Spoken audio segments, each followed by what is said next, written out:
All right. So, Robert, first of all, thank you for being here on the Glorious Both And. And just for the audience to know, I met Robert when he joined one of my weekly peer support groups for people moving away from self-negating non-duality, recovering from harmful effects. And today we'll be talking about Robert's journey with self-negating non-duality, especially the self-deconstruction teachings promoted on Angelo DeLullo's Simply Always Awake YouTube channel.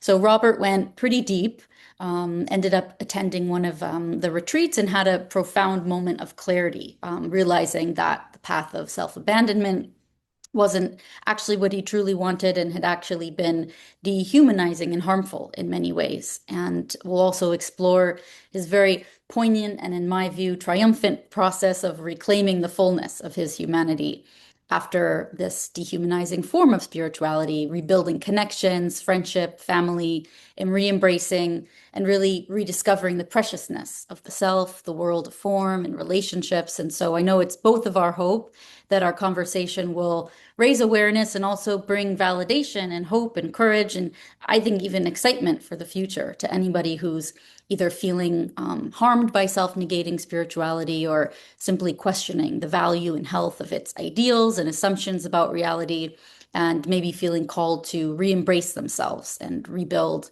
relationships and connectivity and ultimately their full humanity. So I certainly hope it encourages people to see moving away from a self-negation path, not as a failure or regression, but that it can be a positive step forward in your evolution and a step towards appreciating their lives in a whole new and more poignant way. So I thought maybe a good place to dive in would be if you wanted to share maybe just a little bit about what did your life look like when you were just kind of discovering non-dual teachings? What was Robert's life looking like at that time?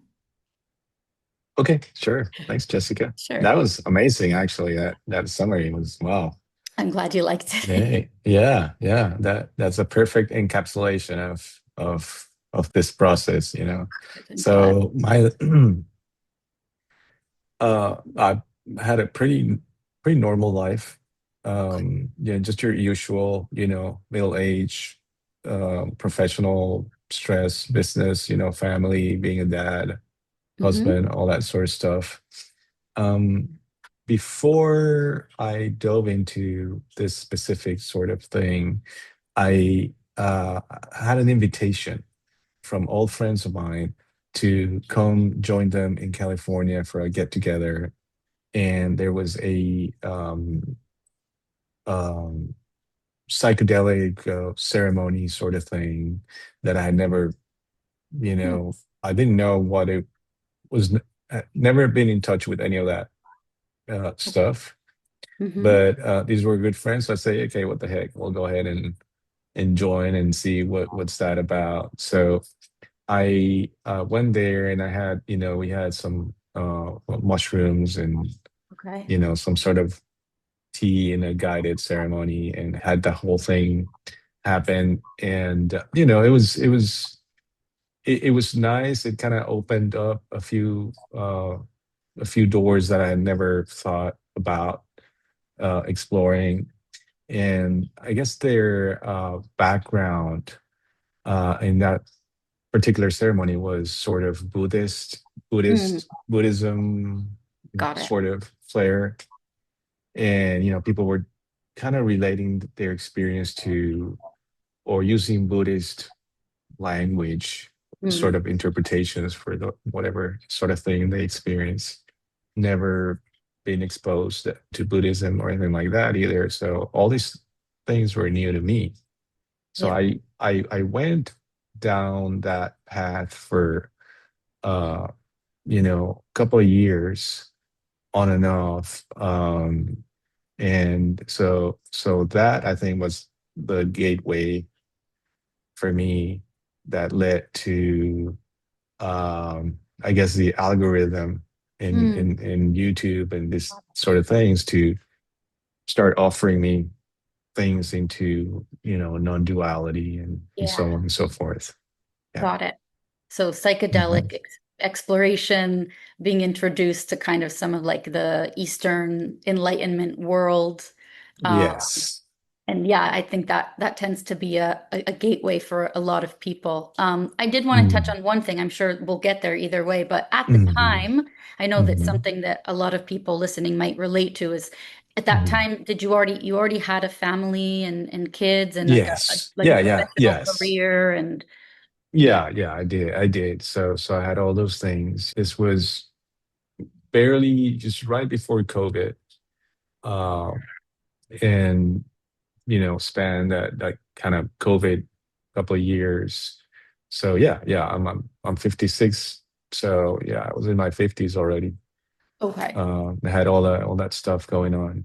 All right. Yeah. Gotcha. I did have, early on in my life, I did um, I had like a pretty bad health situation Hmm. that led to pretty bad depression and sort of that whole thing. And that led me to read Eckhart Tolle's Power of Now and all those kind of like the spirituality light sort of Okay. things, Sure. and just kind of like, okay, here, there, there's and that was my only previous experience with the concept of ego and that sort of thing. But Yeah. it was very, surface. It was very light. I Yeah. didn't. I never really got into deep into more Okay. than just using it as a nice thing to read and think about. Hmm. When you're in a bad mental place. Yeah, exactly. So the Eastern maybe paradigm of like liberation from suffering Exactly. via depending on who it is or which kind of strand of teachings it is some form of losing the sense of self or transcending the self, or would you say that? Exactly. Okay, got it. Exactly. So I had that seed that never really went anywhere. Right. And then from that, fast forward a bunch of years, and then this experience with psychedelics, Hmm. uh, and Buddhism, and back to those sort of teachings, Right. Oh, which I knew nothing about really. So got it. and so the mystery of both, because the whole psychedelic thing is the whole thing is a mystery. Sure. And that's one of the things that draws, I guess, drew me in, is like, oh, okay, well, it's like this huge unknown territory that's there for your Mhm. exploration, right? So Yeah. it kind of draws you in, and same as the idea of, well, the other shore, or they just, Mm. release from suffering and all that stuff. So Right. yeah, to me, in my experience, in my mind at that time, they went together. They were both seeking sort of the same goal. Hmm. So psychedelics, I think I went through the same sort of process that I went through with non-duality, which at some point it just my system just went, okay, this is enough. Right. This is I can't do this any longer. Mm. I'm saturated with it. Yeah. So I totally dropped it, and I was just, kind of minding my own business.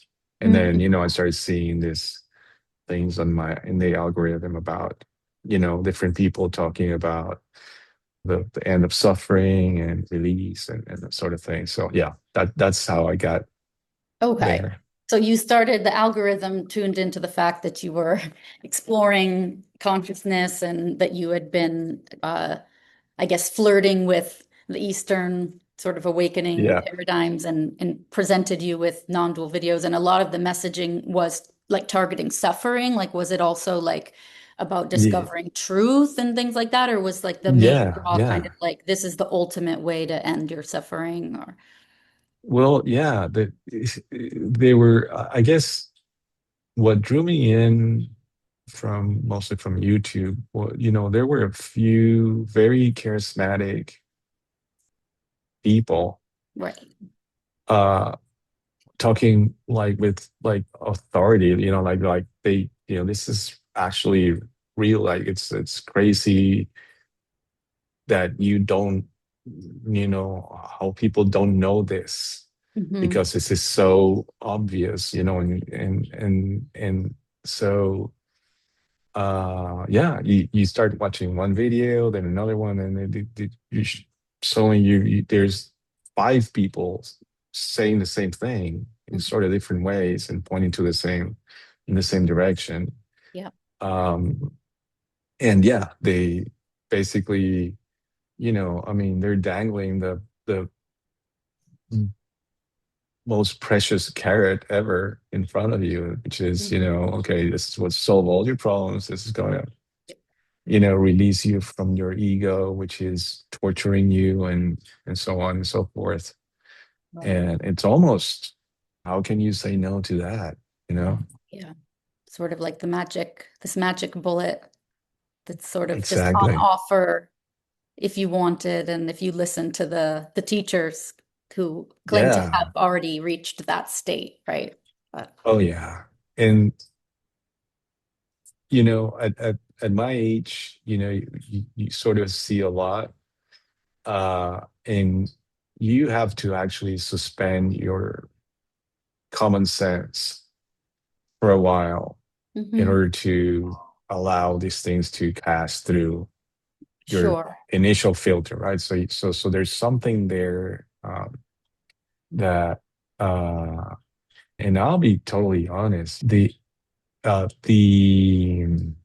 sort of us, there's people out there who are waking up all the time, and then these people are the, sort of like, um, driving the peace, gonna it's gonna spread throughout the world, and all sort of thing. Kind of, Mm.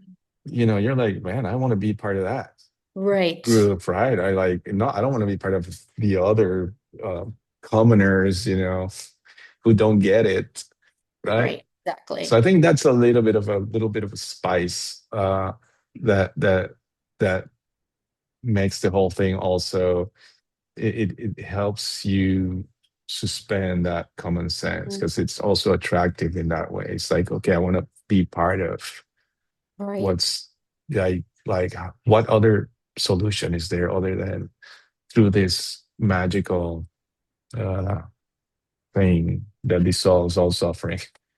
Yeah, I relate to that completely. That there's almost like messianic sort of vision of, we're Yeah, the ones to usher in the new earth or the new world. Of course, exactly. that comes in many different forms and religions and cults and all sorts of things. And, some of Yeah, that's can be healthier than other parts, but this one is particularly radical in that it's tied to the disappearance of you exactly. and us, right? It's the total Yeah, destruction of the individual. So I really relate to that being something that calls you, and then it starts. I feel like that sort of stage that you're describing is kind of like depending how you look at it, but you're being presented with these radical new ideas about your most basic foundational assumptions of reality, and those are being questioned. And there's yeah. something shocking about it, but also really exciting about it. And then that whole Mhm. setting up that little bit of like the us versus them, where I notice is when you Yeah, start to kind of have that break with the rest of humanity in a way that like there's us versus them, there's the awakened or the awakening, and then the sleepwalkers who are trapped. They're trapped in delusion, right. suffering, and who, like you said, who wants to be there? Let's get in on the prison break. Yeah, So yeah. I know that you were heavily influenced by the Simply Always Awake channel. So was that sort of like the main one that really pulled you in, that you felt most connected to, which was the Yeah, actually, clothing? yeah. It's interesting because that came in early in Mm, the algorithm, and I checked it out and I listened, and then some other ones came in, and I gravitated more towards a few others initially, like, all the typical lineup, Rupert Spira, Yep. um, all these guys, the super radical ones that I forget the names, but they basically don't say anything other than this doesn't exist, you don't exist, and everything else, like there's not even a dialogue. It's just like Like this is incredibly not happening. crazy, whatever. And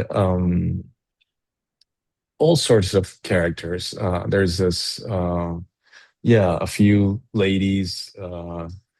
I I I forget the names, but you know, maybe I had a mix Yeah. of, or a playlist of probably 6 or 7 Hmm. speakers, with their own little, specialty within the Right. Their non-duality, but the flavor. core message was exactly the same.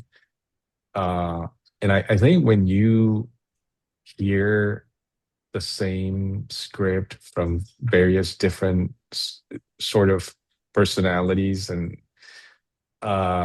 it starts, I think that's one of the things that kind of breaks your defense, your Mhm. common sense defense, because you say, okay, wait a minute. I mean, this person has, 20,000 followers, and this other person has, all this, and Mm, and they seem so, uh so real. mm, So that definitely started breaking down my defenses, and um eventually I started picking off, um sort of kings in the armor of some of these speakers. Like, something here doesn't. And so I ended up, I gravitated back to Simply Always Awake. And one of the things that made me feel more, I guess, at ease, was that this person is a physician. mm. And so there's something about that you kind of trust inherently. You say, okay, this is not somebody who just picked up this because they had nothing better to do in their life, and they're just trying to make a quick buck or something. It's someone who already has a career, and it's a health worker. And so there's like another tier of trust Mm. that I didn't get with anyone else. I see. Yeah. So I think that definitely, was a big draw for me. Got it. And what would Mhm, if because I kind of left the whole non-duality world I think mhm, before that channel came onto the scene. So, and I haven't mhm, gone to, I'm aware because I hear about it a lot. I hear a lot of that mhm, it's, reached a lot of people, and I get just a very consistent flow of people mhm, reaching out sort of in crisis because of what they've been mhm. presented with there. But Yeah, could you maybe give a little bit of a summary of like what is the core of the teachings? Just for anybody yeah, listening who might not know of sort of like what was the goal that you were there for? What was, yeah. yeah. So the, I guess, the spiritual foundation of that channel is Buddhism. So that's his background is Buddhism. Hmm. And and before I go further, I just want to say, I think Angelo is a, like, he truly believes that he's helping people. And the other people in his sphere, I think Hmm. they truly believe they're helping people. But anyways, the so and it's very radical, because it's basically, um the you know there are stages in this process that are very well defined, Yeah. and so he will teach you how to go through these different stages. Hmm. And the end goal is basically, there are several different types of realizations. And so as you progress through this, the end goal is basically what they call the non-dual realization, which is basically you don't exist Okay. and nothing, uh, everything that you see is really an illusion. Okay. So it's as And extreme as it gets, kind of. yeah, that's There is that's no and you. so there's no you, and so there's different um like folders or categories of let's say call them playlists. Okay. And so one playlist is like whenever you go through these steps, there's hundreds of videos on non-dual realization. Hmm. And so if you're there in that channel, that's your goal. Right. And everything is pointing towards that. So and I think there's thousands of videos there. I mean, it's just like thousands of videos drilling down um, how is it that you're totally um, like you're doing this life thing totally Mm. wrong, Right. and so society and your parents and all these different things have made you wrong, and everything about who you think you are is just basically a lie or doesn't exist, or Right. that sort Right. of thing. So you slowly start to sort of erase different aspects of your personality, and that is reinforced by the comments in the videos, and then um, meditations and sort of all these tools and practices. And so he introduced people who have been through the process, so you hear it from people Right. and other teachers. And so it's a big it's a huge portfolio Yeah. It's very of systematic.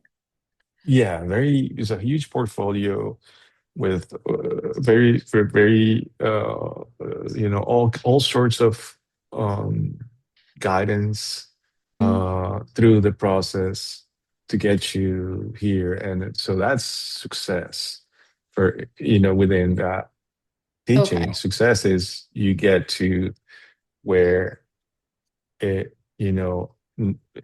everything that you sense is really just the one thing, and that you're part of, and then nothing else really matters.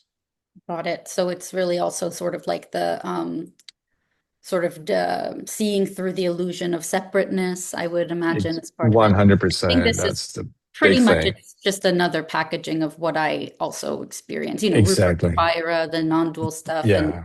okay, so it's really setting up this new sort of paradigm of reality. And so it sounds like, Hmm. what I went through as well is that whole sort of like everything that you believe to be true is actually kind of like one big hoax or one big Yep. kind of lie. It's all false and you need to see the truth. And so, what I've come to understand about all of it, having been through it, is really just that whole sort of like the tying together and the fusing of the realization of what's being told is the truth with salvation from suffering. So like this is the Yep. truth that sets you free, right? That like um Yes. that discovering and they might say abiding in the realization that there is no you, Yeah. the world is an illusion is not only the ultimate truth that you're here to discover for yourself, as is said, Yeah. but it's also the pinnacle of well-being and the ultimate in sort of like evolution, or of course because it's the supposedly the disappearance of suffering, but so that those two are really tied together. And it's as you've said before, it's like kind of that's such a powerful calling, the truth that's going to set you free in this case, comes with self-erasure. And so he's kind of leading you to that and presents himself as my understanding is, and it's good that you said earlier what you said, because I think that in approaching this conversation, I think it's really important that, when we talk about this channel and this specific teacher, it's in no way singling this one out because it's just one Sure. manifestation of thousands of these individuals and channels that are saying the same thing. This one happens to be one that's quite high profile, quite prominent, amassed a lot of following. So something is working really well there to get people. Yeah. And because there's such an increasing volume of reports of people in crisis and mental health collapse and dysfunction from this specific channel that it feels important. We can't really ignore it, I I feel. agree. I agree. And I truly believe that he wants to help people. Like this is Sure. not And save some, people. and I think that's part of the appeal because he comes across as very sincere and honest in his, he really Right. believes, the Kool-Aid. I mean, he really. So, Totally. so Yeah. it's not, it's, because they are out there. You see a lot of people, you can tell they're just doing this because they want to feel important and they want to have a following, kind of not narcissistic sort of thing. There's plenty of those out there. Hmm. Uh, I think, Angelo really believes that, he's doing good. And that's what makes it dangerous Right. because, you know, I, I throughout my life, I think I had a pretty good, nose for BS, Mm. and this, broke through all my VS defenses, filters. I know what you mean. I know what you So mean. yeah, so it's some powerful stuff. Very powerful. And in the messaging, uh, it's not only all the things that you mentioned just now, Mm. the salvation, etc. But it's like your true self, right? Right. Like you don't know who you really are unless you, and that is just like what, you know. Yes. And of Yes. course, I mean, we've all, we're, yeah, I'm as flawed as the next guy, and we've all messed up, you know, so many times in our lives, and we felt all these different emotional ups and downs, etc. So when you uh open the door to that message, and then they just keep drilling that um true self sort of Hmm. uh thing, then uh once that takes root in you, if you have this sort of personality, like I, I have a very driven personality where Hmm. if I decide to do something, I mean, there's no stopping me. I'm just gonna figure out a way, but Right. I'm gonna do my best. Yeah. If I have to wake up early or work 20 hours a day, I'm just gonna go for it because I want to reach whatever goal I set out, Sure. you know? Right. So I think if you have that sort of personality, like me, and you're presented with this sort of setup, uh, Okay. then if once you get going, you're just gonna, swallow the whole thing and Yeah. keep going until you basically uh harm yourself. So And oh, sorry, go ahead. Mhm. I No, didn't no, mean to no, cut you off. I was no, going to no. say maybe that's a good pivot way to what did you actually experience? Like what shifts did you have? Because, Of I think course. we both talked about the fact that it's not, we're also not saying that there's no positive elements to any of the experiences that you have. Hmm. You can have profound experiences, feelings of relief, Hmm. or people experience, I experience profound peace and bliss and a lot of those things, Yeah, at least mostly a lot of that in the beginning.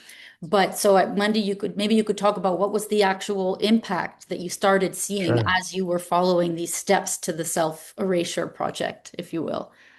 sure. Yeah. So I've always been like a good student in the sense like I'm the student that all teachers want to have. Like, you give me homework, Got it. I'm gonna prepare for the next class, and I'm just gonna. So I think I was like a good student to this process. So I was very earnest, and I did go through the different shifts and realizations, and I did uh, have a that honeymoon period, which was absolute bliss, Mhm. just blissing out, um, feeling just spontaneously crying at Mm, any moment during the day just because of the love you feel. It's just mm. like wonderful, wonderful connection. Uh, so that all that stuff is real. I mean, it's true, and I think that if uh, you are able to kind of see this whole thing as a one element, to consider in your life, with it not taking over your whole experience, but Mm. it then it's an amazing, it's a wonderful thing, because it is one aspect of that you can experience, but Right. that's all it is, right? It's just Like it's one. one way that you could it, perceive reality rather than well, necessarily this is yeah, the it's like ultimate way. exactly. And then as you progress, then you start pushing, uh because they tell you, okay, once you have the no self uh realization, and then time kind of collapses, and you sort of self-induce all these Mhm. things, because I went through, okay, yeah, really, okay, time. So I felt the confusion, and you know and um and then objects really don't exist, and then you kind of self-induce again, and yeah, really, it's just this thing, and of course the other, and um so as you're sliding further into this world of seeking bliss all the time, and then the really nasty part, which is whenever that bliss is not experienced, then you're chiding your thoughts, Yeah. because there's this just really horrible thing that's gets in between you and the next carrot dangling, right? Yeah. So I was in a constant um, fighting stance Yeah. against every single thought that went through, and I was like, oh, like, stop. But just so much energy spent into this sort of uh and it's amazing that you can be. It's almost like they hack into your emotional operating system, Mm. and Mhm. it's like a virus that gets hacked in there, and Yeah. then it just starts unleashing by itself, and because it is categorizing every single thought as not welcome. So you can Right. imagine that conflict continuously, and the stress that brings Sure. along, Oh, and yeah. so you're just basically, as you experience, this is the um, kind of two sides of the same coin sort of thing, where the more bliss you experience, the more um detached from what's actually the reality of your relationships and your career or your other things that sustain your life. Hmm. So it's almost like almost like it's a very costly bliss, very Well expensive, said. Well said. very expensive bliss. And you're not realizing that cost Mm. because that emotional operating system has been completely whacked out of It's true. uh, what it's supposed to be. So you're actually cherishing the fact that you don't care about your financial situation anymore. That's a success, right? That's a success, right? So it's completely inverted. Inversion. Uh, and you know, you you really, it's almost like uh, there's a uh, critical point in the process where uh, the erasure of your personality is self-sustaining sort of feedback loop. That's almost you're not consciously doing anything. It's Yeah. just kind of perpetuating it because of these habits and things that you've been taught You're sustaining, to right? Like a you way of exactly. perceiving So that's scrubbed of you in a way. yeah, so almost as your personality or relationships or anything like that kind of try to reach out and grab you again, there's almost an automatic response where it kind of just pushes them out. Yeah. So you're conditioned. You're conditioned to self-destruct. I like That's that you basically say what it condition. is. I like that you say condition because I think there's a strong illusion that it's all about deconditioning and destroying conditioning. But what you don't see is that it's actually, maybe you'd say it's often in a hidden way, even though when you look back on it, it feels obvious that you're being really conditioned and programming in a whole new way of relating to things. That's, its own form of conditioning. What would you say was like?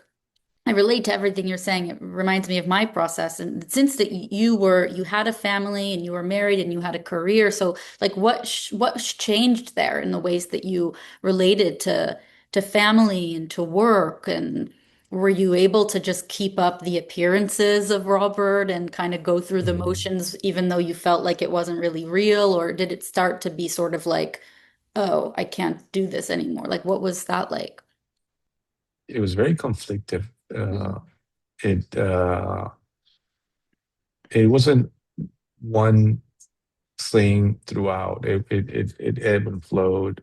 Yeah. Uh, so there were moments where I felt incredibly close to people, and but it was a closeness that is not helpful. It was a closeness. It was like a spiritual sort of, more like a conceptual closeness, but it wasn't a closeness that's helpful to the people Hmm. you're in relationship with. Interesting. I You like how know, you say that. so it was a it's like your own children become as equally important as a flower or something like that. Yeah, So there's like that. everything is like sort of quote unquote elevated to oneness, and Yeah. so everything gets diluted into this sort of ethereal oneness, sort of, not two, one, whatever. Uh, Mm. so there, well, for years, when I was in the deep end of this thing, I stopped caring about my professional life. and I wasn't there uh, in a human, real relationship sort of partner way. Mm, Uh, because no one likes to be preached about, you know, like being talked to from a spiritual sort of way. People just want to be real. mm, So uh, I guess you can easily come across as a petulant asshole who's just, speaking all kinds of bullshit, spiritual, new age things. And that's going to push people away. And then you don't care because you're, in the enlightened sort of group of right. uh, people. So You're awake. whatever, you're so much more advanced. Oh, yeah. And that's going to absolutely 100% cause stress in your relationships. Yeah.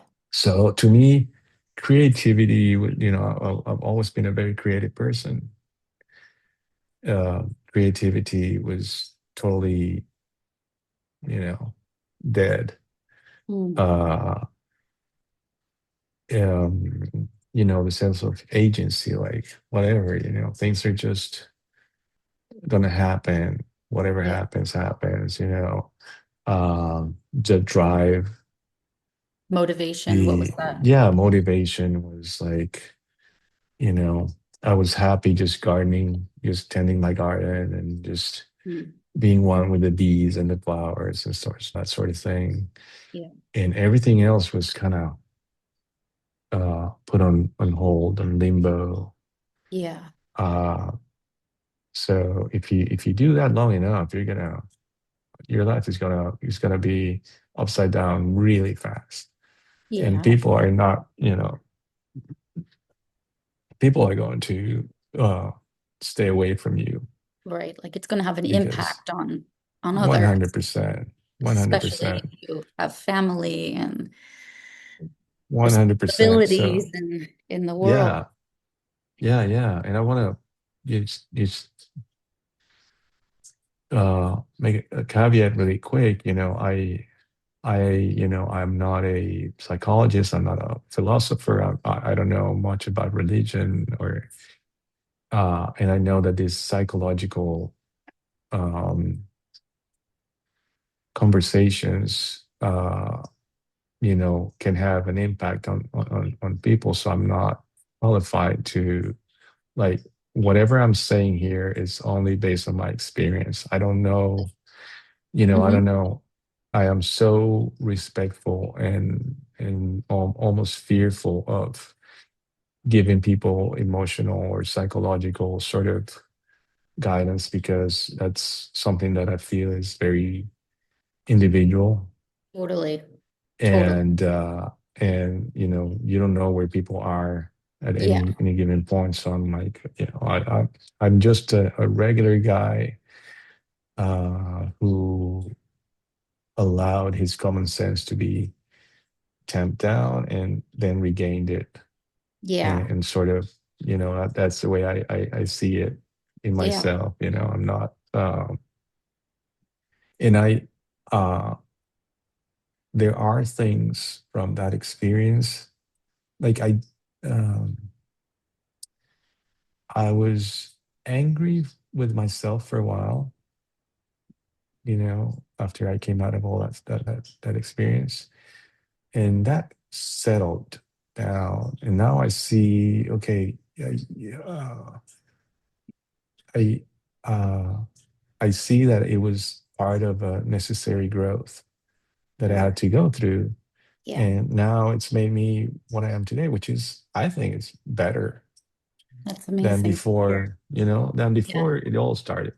Because now Right. you have this new perspective and this new experience, and so Yeah. you climb that sort of mountain, and you kind of reached as high as you could go, and you took a look and you say, okay, let's just come down Right. and keep Yep. going, and you take with you that experience.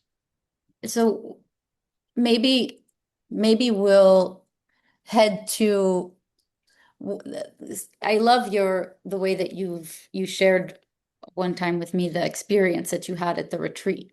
So I don't know if that Mm. feels like the next a natural progression into like Yeah, where you sure. kind of had this shift, or if there's maybe more to say about the ways that the um like that the because you've described, some positive impacts and then also some not so positive impacts. Maybe if you want to say anything like leading up to that retreat, or what Hmm. was what called you to the retreat, and then if you want to share what happened there, because basically I was going to ask you like, well, when did you start to notice that something wasn't quite right, or that maybe this wasn't the be all end all for you, or maybe it Sure. wasn't healthy or whatever, like, so however you want to approach that. Yeah.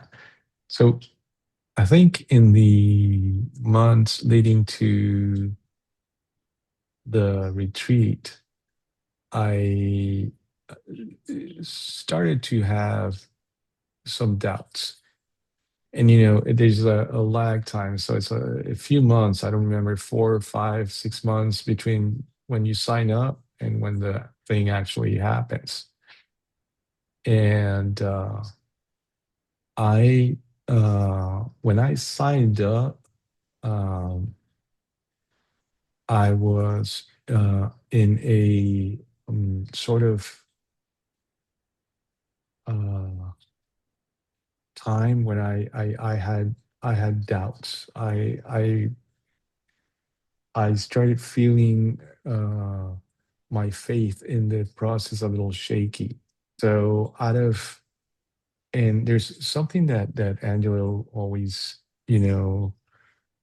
says is, you can drop this anytime, but uh, be careful because it's not a good thing. So there's always very subtle kind of warnings about Don't leaving, abandon this right? path. Correct. Right. It can be something that you don't want to go through, and sort of that sort of thing. So I guess my um motivation to sign up was, okay, this is really going to um take me all the way and kind of mm, help me bypass all these doubts Hmm. that I have about the process. I want to just like really, okay, this is because this is an intensive thing, and I just want to, really get to Okay. that final sort Over of the finish goal line kind of thing. thing. Yeah, yeah. Okay. So yeah, so I when I when as time, like as the date approached, I was actually, I felt pretty numb. Like I didn't have, um, I guess I was sort of looking back, I was sort of um, ignoring or repressing or not wanting to deal with thinking too much about it. I said, I told myself, I just go, just show up and see what happens. Okay. So I went, and this was a month-long retreat. Oh, I didn't remember that part. That's long. Yeah. It's a So I long one. said, so I was like, I said, okay, I am gonna commit, and this is it, right? I'm just Robert's gonna not really coming back from dive. this. Yeah, exactly, Okay. exactly. And one of the first thing that uh, when I arrived one night, one of the co teachers there sort of greeted me and guided me to the room and so on. I felt this super nervous uh, sort of energy in that person, like stressed out, that it was completely opposite that the person that I had seen on videos and conversations and that sort of thing. So I was okay. Well, that's weird. It's just a really weird thing. And then as the days went on, I mean, I was super happy, and I had a lot of joy because it was a beautiful natural place, and I love nature and Mm. being out there. So I was just in awe, like this is such a beautiful place. Hmm. And I noticed really quickly that just the collective mood was very heavy, and there was no eye contact to be had, no speaking As a rule, right? as a rule. Yeah, yeah, because really, basically, they wanted you to mm, uh, like focus 100% on um, like realizing that you're not there and other people are not there. Basically, just focus on your thoughts, your process, and get rid of whatever's happening, uh, up there. And this is the first. So, when you are going through this process by yourself, you sort of have you imagine the other people that watch these videos, or Mm. comment on there, that you just sort of think they're like you, Mm. that in the sense that, I mean, y- like this retreat, it was a mirror uh for myself, that was very shocking, because I just sensed the mood, very heavy. People didn't smile. Everybody was kind of looking down, and Mm. um uh and then the first session of Q&A, where people came up and said whatever they wanted to say, that really shook me to the core, because the stories that people were talking about there were just so I mean, so sad and deeply, gosh, I don't even know how to describe it. Just so much pain and confusion. Yeah. But it wasn't a normal sort of like everyday sort of thing. It was like they were so deep in this labyrinth, uh, that they were just lost in the Yeah. maze. You Yeah. know, they just, it was person after person after person, just in their own ways. But to me, it was basically the same sort of common denominator. It's like somebody kind of guided you into the very depths of a cave, and Mm. then they dropped you there and took the lantern with them, and you're just trying to figure That's out so well what said. the heck. And then Mm. the the teachers there were just kept reinforcing, like every time somebody said something like that, well, you need to meditate more, you Go need to further. kind of drill more and more and more into it. And I was just almost like, really, you know uh so I guess by the time I sat there, I was already sort of primed. Yeah. um and I felt really, really sad for a lot of the people who were there, who this was my first time with some of them. And Mm. some of the more some of the more uh distressed ones, this was their 10th or their 12th, Boom. uh and they wore that as a badge of honor sort of thing. Sure. um And so I basically started skipping Oh, wow. the meditations and stuff like that, and started just going out and walking around nature and things like that. I just felt like I needed room to breathe. And during meal times and things like that, I'd started just trying to make eye contact with people. And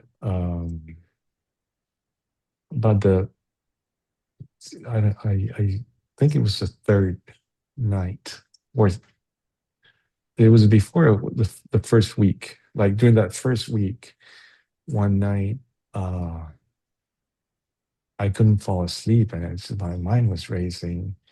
And and there was a moment where my system just said, "Stop. This is as far as you go. You have to stop now." And then a decision was made. Okay, this is not this is not good. This is, uh, you know, and it was um, almost like the whole movie of this past few years just flashed before my eyes, and then I saw through everything. I just could see through everything. I, I, my mind couldn't jive the fact that I was at this amazing, beautiful, forest sort of thing, and at the same time in this room with this, like, what is this trying to achieve? This is not good. This is almost like a black hole in Wow. the middle of this beautiful thing, you know? Wow. And that moment I knew, okay, I'm gone.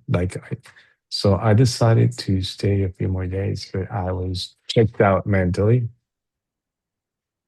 So I started uh, doing everything that you're not supposed to do. Like I started You're a holding rebel. people's hands Oh and gosh. smiling at people I and love making eye that. contact, and they were just loving it. Like they needed so much that sort of uh, kind of human, Connection. normal human social sort of thing. They're denying that your social nature was just like embedded in us. It's like, really? I mean, Yeah. I don't know much about science, but I think science has explained that if you isolate primates from their, other primates, they die or they starve or they get disease and things like that. I mean, Mm. Like it's natural, this wi being wired for connection. yeah. So yeah, that when you sever that, when you like my system couldn't take that. Yeah. Uh, Yeah. so That's yeah, so that's when I just didn't want to, mm, cause a scene or anything like that. So I went and I talked to the people. I said, listen, I think the map has, done its work. I'm just going to lay the map here with you guys. nice. Yeah, I just want to walk the territory. I don't want to look at them. I don't want to look at your map any longer. I just want to just go out and do my own thing. And they were fine. They say, Angelo hadn't arrived there because he was going to come for the second week. And all they said was, wait, because once Angelo comes, there's fireworks and everybody gets, and that made me think, wow, I mean, really, this is not a good thing. This is like the Mhm. cult of personality, where okay, The the guru. the guru is going to come and make everything, but the guru had come 5 times. All these people had been Yeah, they've retreats been there 10 multiple times and times, they're and they're still in lost in the crisis. maze. Yeah. So there were some big crises. I mean, you see Yeah. cases there. It was like a case study in mental distress. Yeah. It was I know very scary. exactly what you mean. Exactly what you mean. Yeah. Really an eye-opening moment that you had there. very much so. Yeah. Yeah. And what strikes me a lot in what you share is just that sense that, a lot of those people who are suffering so much, just that tying it back to that whole sort of teaching that's embedded that like this is the only way out for you.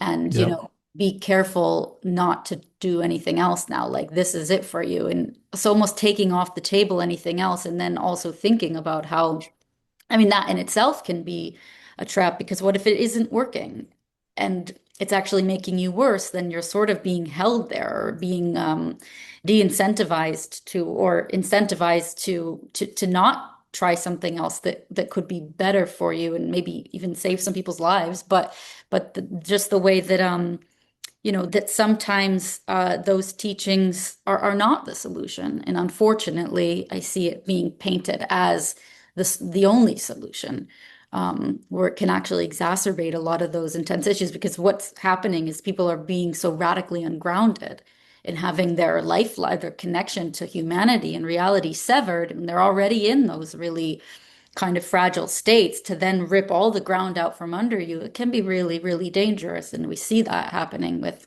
a lot of people that are reporting what's happening. And I think when I mentioned it to you, you didn't sound surprised that I've heard a lot of people saying that they're suicidal in these stages or that they become suicidal. People writing to me that, they have loved ones who did take their lives once they kind of go really deep into these sorts of teachings and find themselves so ungrounded and disconnected and confused and or dissociated or whatever.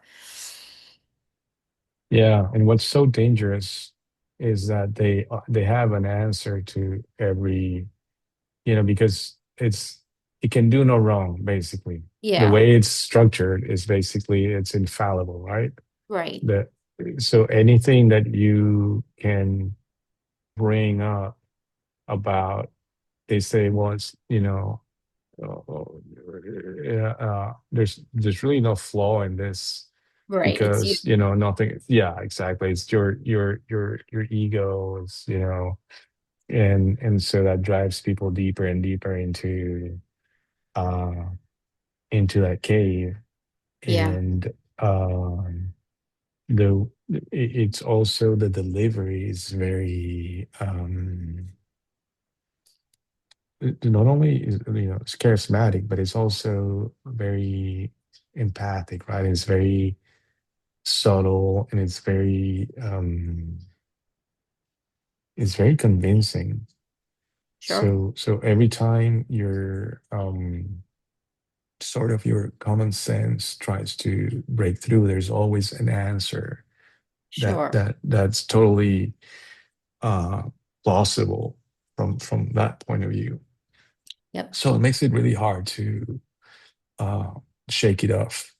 very, And yeah, I the some of the sort of uh, things that people said there uh, had so much despair into it that I'm not surprised people get to the point where they just want to end it because right,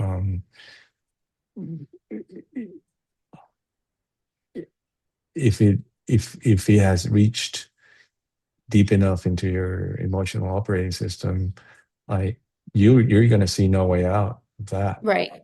It can be like maddening, and that like, well, I It can can't go back to life or my family or my friends now because none of it's real, and now exactly. I've seen through it, but I'm also can't kill this thing that's supposed to die or what have you. That you mean you're really blocking somebody into quite a radical crisis that can seem like, you know, Yeah. why keep And that's, living? yeah, that's the real like actual true danger here is like maybe out of the thousands of people, not everybody's going to, but as that number keeps growing, if they get to 100,000 subscribers or so on, the number that's trailing of people who are more susceptible to getting totally lost in there is also going to grow.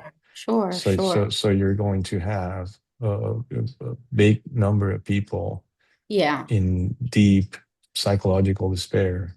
And it doesn't always resolve itself in a positive way, No, unfortunately. no, I think if, yeah. one of the things that like the stuff we're talking about now really strikes me as because I started learning about things that are like cult dynamics and authoritarianism Mm, is that this sort of like dynamic of like a closed system where the mm, teachings are you can't you're not allowed to reflect on the teachings or question them and you because any questioning mm, of them I don't remember where I read this but I thought it was really well said was that like you can't question, the only way that you could really get out of it would be to reflect on it and question it. But any questioning of it is positioned as a deficiency of you. Like it's all put back mm, onto you as a flaw in your thinking.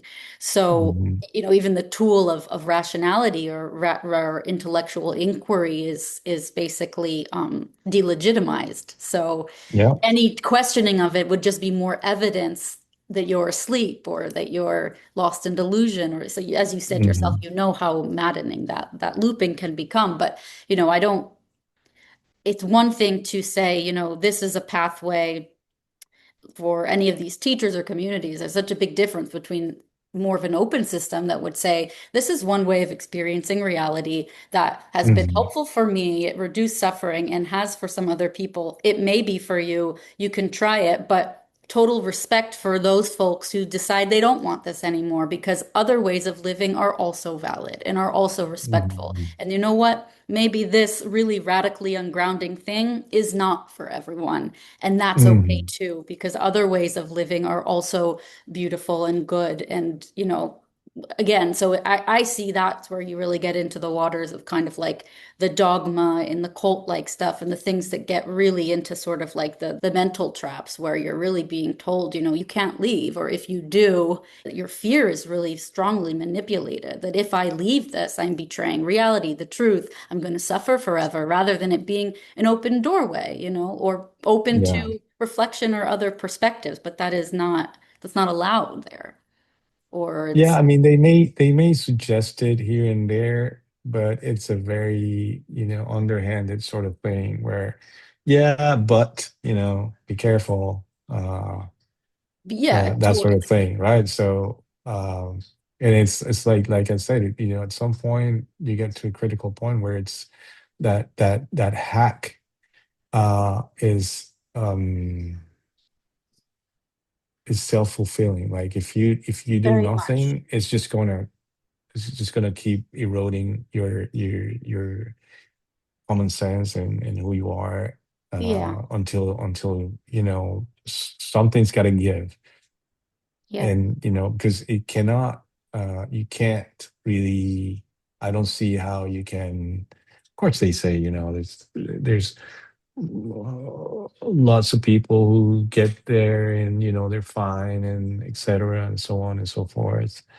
um I don't think that's possible, Mhm. honestly. Like, I don't know, I'm not a psychologist, but I don't think you can sustain a dissociative sort of existence and still be functional in a meaningful way for a long time. I just don't see it.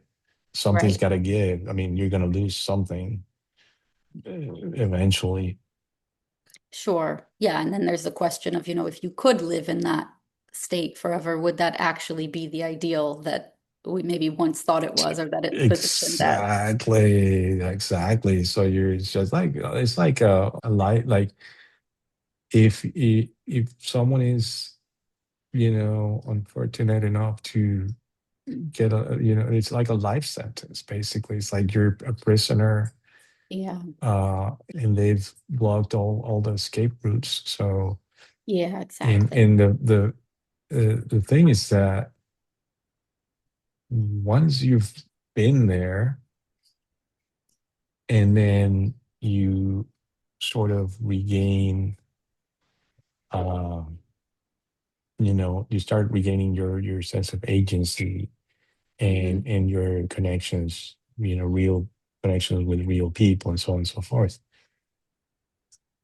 Um, what you discover is that like it just seems more and more ridiculous. Like the whole Yeah, premise, I know. it just seems like so totally crazy and ridiculous. Yeah, if And not you're like, misguided. it's like, really? Did I actually, uh, because, they talk about, the richness of um, experiencing life without the experiencer or the For self or me, yeah. whatever, or the me, and so on and so forth. And once, like, having been through that and being here now, like, normally, this is so much richer. I'm sorry, Angelo. I'm sorry, Rupert, and all of you. I'm sure that you're all great people, but you'll have to excuse me. Experiencing this as Robert, the guy who was born from my dad and mom, and who loves coffee and matcha and cats and dogs and has all kinds of flaws. Like experiencing this through me and beautiful, wonderful, fucked up at times me is so much richer. I'm Mm. sorry. You're wrong. You're wrong. No It's, need it's, to it's apologize. way more rich, way more rich uh, than anything you preach or say in your channels. I came to that same conclusion just because, in one sense, when I think of richness, I think of multidimensionality. And, what was Yes. happening there was a stripping away of dimensions of my humanity that were no longer part of the experience. And there was a hyper focus on, a dimension of sensation or spaciousness or whatever. So that took on a richness. But in the overall view, because it excluded so many dimensions, ultimately, for me, that's, by itself is kind of a definition of losing richness if you're losing access to multidimensionality. So to bring it back in, maybe keeping those other dimensions, but bringing back in everything so they're all included, then it's wow, right? Like the richness of Yeah. all of it to be there. And so I really connect with you on that. So maybe you could say a little bit more about what your journey's been like since you left the retreat. And it sounds like when you left that retreat, you left that whole path of self-erasure behind. So what did it look like coming Yeah. back to you and your life and ice cream, as you mentioned, Yeah. a lot of ice Yeah. cream. Yeah. Oh, yeah. So, I don't know. I imagine like this is like somebody telling you, okay, think of the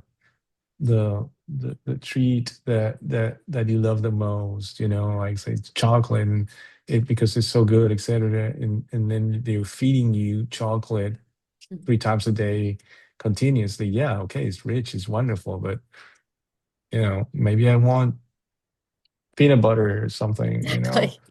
More So than one taste. so yeah, I mean it's beautiful and rich and wonderful, but hey, there's more than that, right? So uh it, it is a, it was a there was a absolute clear break away, like, okay, this is no, I'm never ever going back to this. And um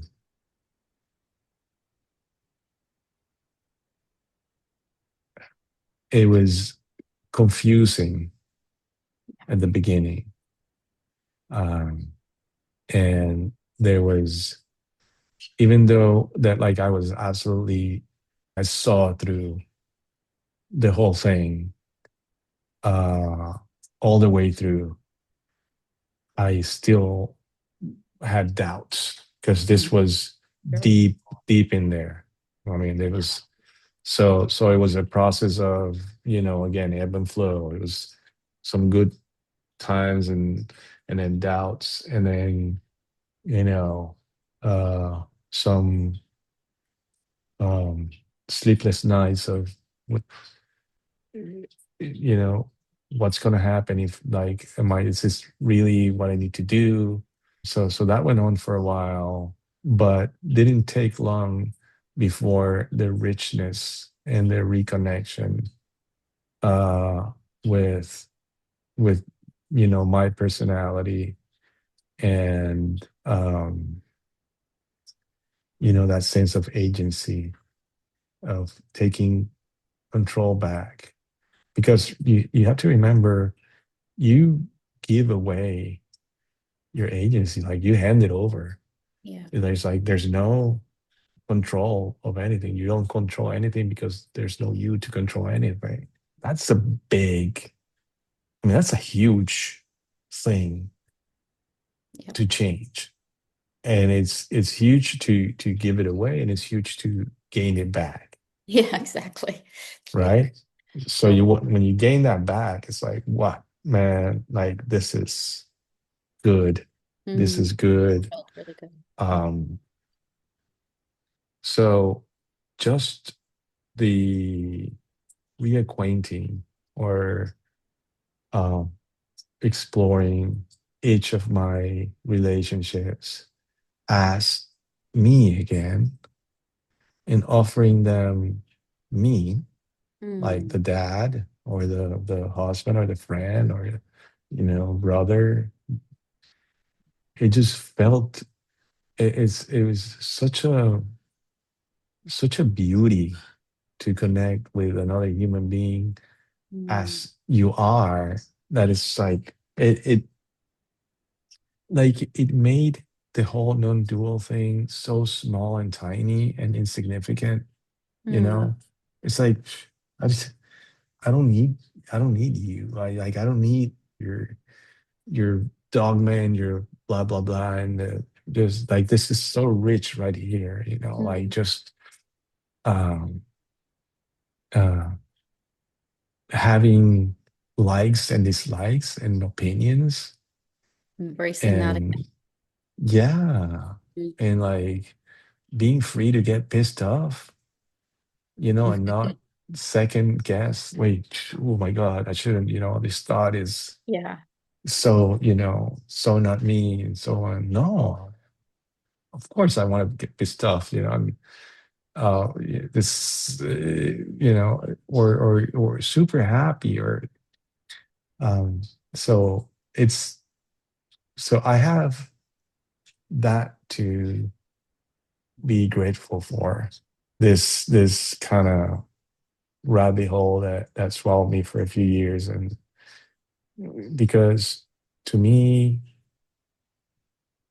being able to say me, mine, Robert, yes, this is here. I have memories. Um, I have uh, good thoughts, bad thoughts, opinions, and they're all fine. And it's fine because whoever made this possible, whatever you want to call it, Mhm. universe, God, anything you like, but like, how silly is it to have this equipment, right? And say, oh, this, I shouldn't use this. Like, for the whatever many years I have with this equipment, I'm going to Mm, use it and I'm going to love it, you yeah. know, and it's here for a reason. And then whatever comes next, we'll figure it out. I don't know. We'll see, right?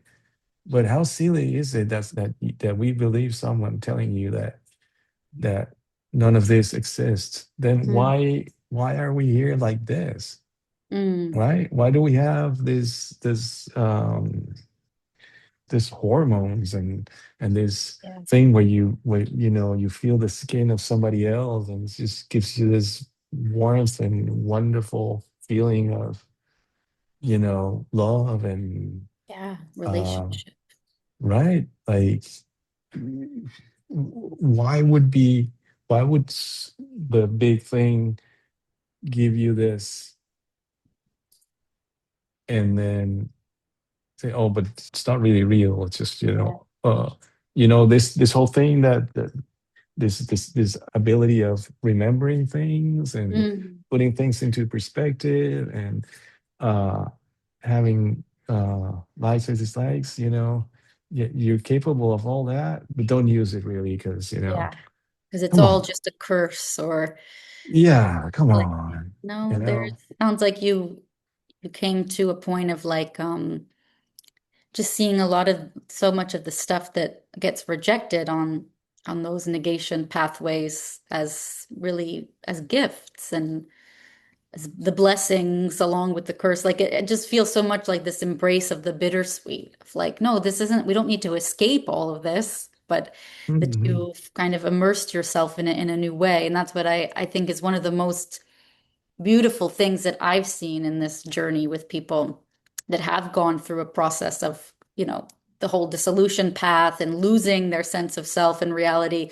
to then coming back to it, or it comes back to you. You return to it, and it's Yeah. almost like reality comes back, but like times 10 or times 100, like the preciousness is like turned up because it's Oh like, yeah. oh my God, to see the beauty and the value in things, in seeing things as real and um as a value and significant. I think it's like that this feeling of that it's Yeah. significant, that relationships are significant, that 100%. Look, in, literature and everything, like yeah, the poetry. stories and,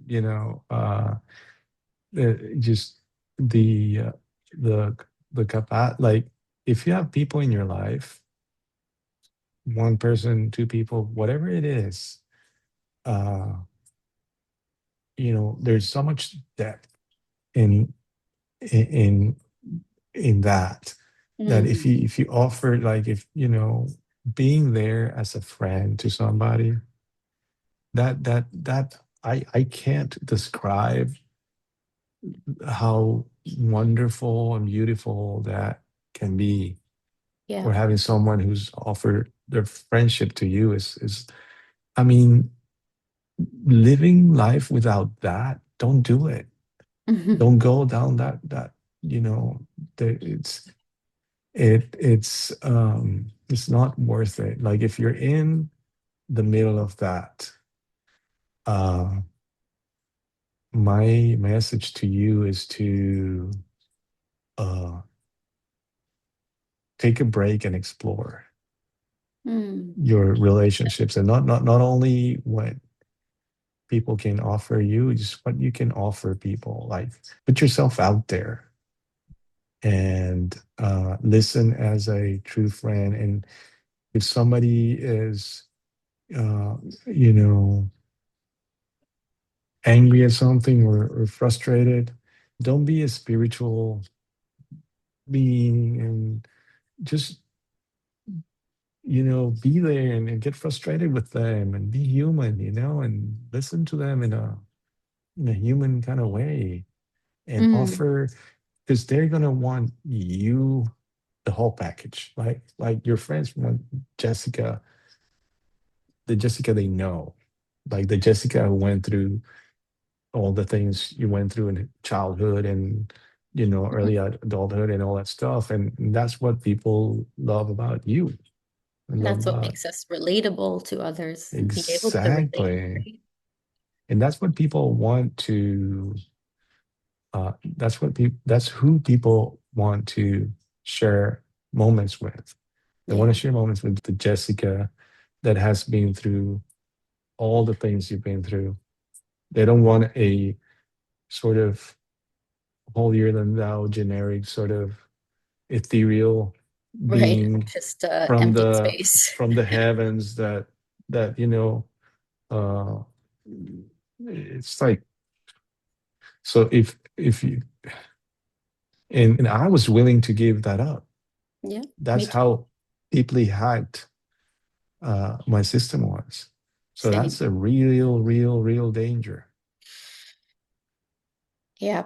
What would you say to those folks who maybe feel, and I know we've talked about it before, but I think you have some really good insights here. It's like if it feels like, you know what, I don't wanna be self-abandoning anymore, but I've lived sort of my sense of self feels like it's died or it's gone, and I don't know how to be a person again because I've been living as if I'm not a person for so long. How can I feel real again? Some people are Yeah, really stuck in that. And I know it's not to say that, whatever you share is the only advice for of anybody, course. but Yeah, having been through it, like I know that you mentioned a lot of like really immersing yourself again in relationships and family and going to get ice cream a lot and stuff, but like yeah, what yeah, helps you yeah. I think, feel real again? yeah. Well, what helped me is that I sort of I made a decision of uh, kind of reclaiming the personality, my personality, Mhm. and just like you can start small, right? Um, and doing like deliberate things like if before you liked watching or reading sci-fi movies or scary movies, or you liked yes, anything that you denied yourself because it seemed so non-enlightened, Yeah, you unspiritual. know, unspiritual, just sort of, make a little list, on a piece of paper, and just you'll find that as you start reclaiming those uh, Mm, habits and allowing yourself to feel things without second guessing, that mm, will grow and grow and grow, and you something inside will kind of click and feel like it's almost as if uh, you stopped watering a plant and now you start watering again, and it'll mm. start coming back into life. I like that And metaphor. um yeah, and you it's like something was starving and you started Mm, nourishing it again. And so it you will get feedback from that. that's So don't beautiful. be afraid to feed it, and Yeah. don't be afraid to get angry, to feel emotions. Just, Mhm. it's fine, man. It's fine. It's life is not monotone. It, um so there's a lot to grab onto if you remember um the things that you loved, or also the things that you disliked, and you just anything that you denied before, just Mm, welcome it. Just welcome it, yeah. and don't be afraid to be flawed. Yeah. Just don't be afraid to be flawed. Just it's fine. People will still love you because we're all flawed. Mm. And um